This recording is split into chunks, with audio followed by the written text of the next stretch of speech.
అందరికీ నమస్కారం అండి. శైలజ వినిపించే కథల ఛానల్కు స్వాగతం.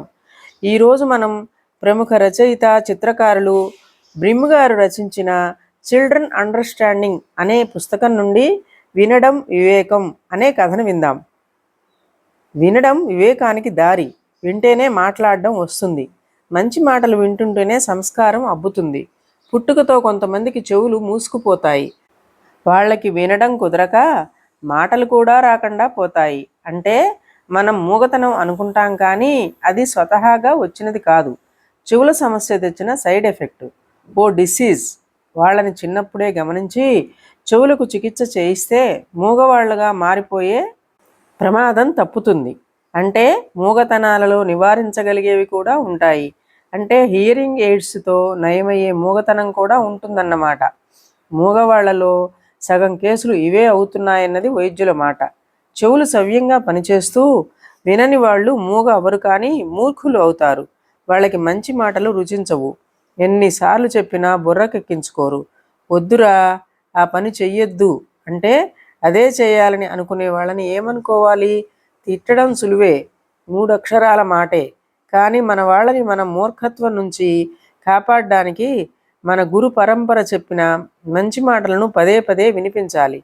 వినగా వినగా ఆ మంచి మాటలు రుచించవచ్చేమో. నిజమండి.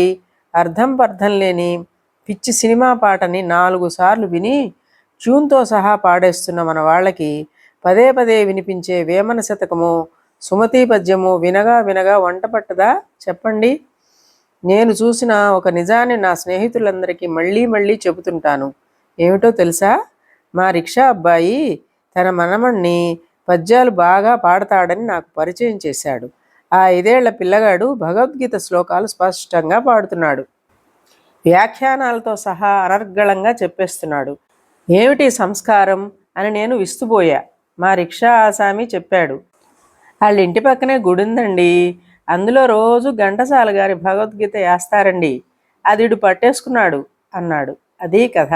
అందుకనే బంగారు తల్లులకు మళ్ళీ మళ్ళీ చెబుతుండాలి, అమ్మా, మీ పిల్లలు స్కూల్కి వెళ్ళాక మీ అమ్మమ్మల దగ్గర అమ్మల దగ్గర పద్యాలు శ్లోకాలు నేర్చుకోండి. వాళ్ళు దూరంగా ఉంటే టెలిఫోన్ పాఠాలైనా నేర్చుకుని పిల్లలు వాళ్ళు స్కూల్ నుంచి వచ్చాక వాళ్ళకి నేర్పించండి అని. మేబీ వాళ్ళ బ్యాడ్ లక్ వల్ల అమ్మమ్మ తాతయ్యలతో నానమ్మ తాతలతో పెరగడం లేదనుకోండి, ఆ లోటును మీరు భర్తీ చేయండి. మీరు ఫోన్లోనో స్క్రైప్లోనో నేర్చుకుని వాళ్ళకి చెప్పండి. వాటి వల్ల స్కూల్లో మార్కులు పెరగవు, కానీ మిమ్మల్ని గౌరవించే ప్రేమించే సంస్కారం ఆ చిన్నారులకు అబ్బుతుంది.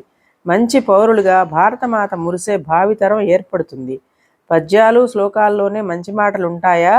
అవి మాకు రావే అని ఎవరైనా అనవచ్చు.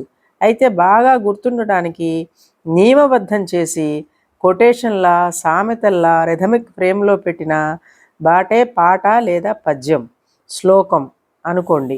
మీనింగ్ని బాగా గుర్తుంచుకుని మళ్ళీ మళ్ళీ చెప్పడానికి వినియోగపడే భాష అది. అదేం బ్రహ్మ విద్య కాదు. ఓ కులానికో జాతికో చెందిన విద్య కాదు.